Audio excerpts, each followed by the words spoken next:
Who are you? What do you stand for? What is your belief system? Who are you? So I'm going to tell you who I am. I believe that soccer needs to change. I think sidelines need to change. I believe that children should be left alone when they play the game. The game is the test. And they need to be allowed to take the test. They need to be graded on their performance. And then they need to receive a grade and discuss it. No different when your children are taking a math test or whatever. They take it without someone being next to them, screaming at them for making mistakes or whatever. There's a process. So if you believe, as I believe, far as kids need to be allowed to express themselves however they want when it comes in the game of soccer. They need to create their own identity. They need to feel safe and be able to develop. And I'm talking 5-year-olds, 4-year-olds, 6, 7, 8, shoot, pretty much any age. But as far as molding the mind, you have to allow it fail and deal with the pressures of the game that it already gives. The game itself gives a pressure. It's a test, and we have to let them test. You imagine, going to your kid's classroom as they're taking the test, screaming at them as they're about to bubble in the wrong letter or whatever. Just think about that a little bit. If you believe what I believe, and I know a lot of people believe what I'm saying, they're like, yeah, you're right. And you're in a leadership role, and you do nothing, that's a problem. So tonight, I saw the sideline. I saw a gentleman that I know and have a basic friendship with him.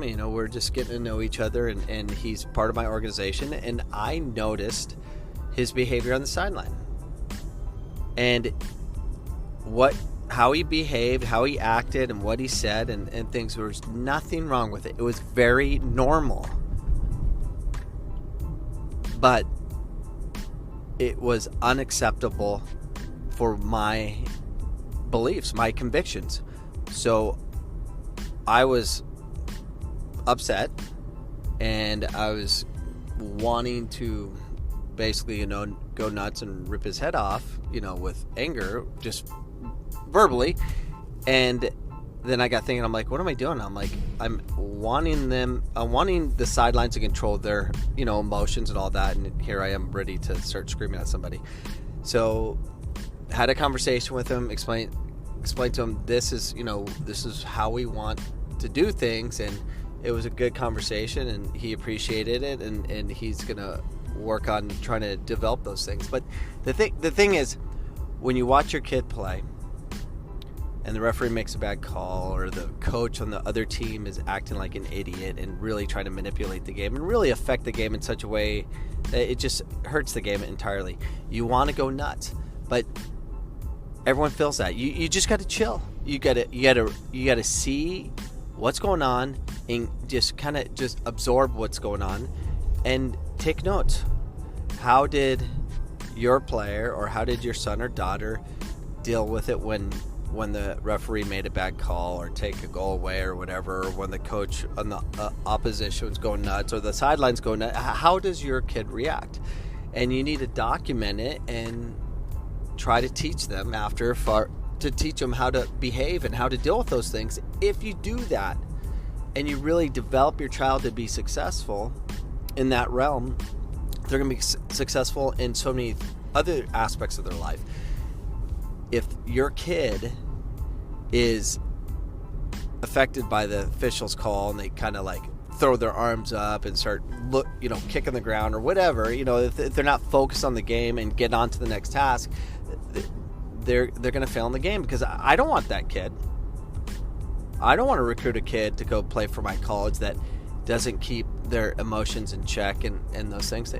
I don't want to deal with that. Because those are the ones that are just not going to help you when it matters. Because let me tell you something. All referees suck. Okay? I'm not attacking referees, right? I'm just saying every level. FIFA referees, it just doesn't matter what level. There's always going to be calls that are messed up because of human error. And it's just, you can't focus on it. There's nothing you can do about it. So you got to move on. So who are you? What do you believe? If you believe what I believe, you must address it. You have to. All of us collectively need to come together and spread the word and let people know, personally and privately, just we can't behave like this. Protect the kids, protect the game. And I just got thinking, I'm like, what am I doing? I have to deal with it because I'll lose sleep. And the cool thing is, I don't get paid. No one can tell me, like, if the conversation went bad, I'm taking my kids, I'm leaving or whatever, it doesn't affect me at all. Because I want to be part of the solution and change the game. Because I don't function any other way. I will not be in an environment that is the same as every freaking club out there. Everyone's so scared of the consumer that's paying for a product, which is the game of soccer and the pay-to-play model. I'm not in that model. I refuse to be in that model because I want to control the development of the kids. And when I say control, I mean I want to give the kids back control that they can develop, which is a game. And if the parents are going to be heavily involved, we have to get them to really understand the process of learning and how it works. So I don't know if this podcast made any sense. I am so tired. I've been working since 5 a.m. to I'm still driving home, and it's like 12:15. I don't know. Anyways, I hope that makes sense.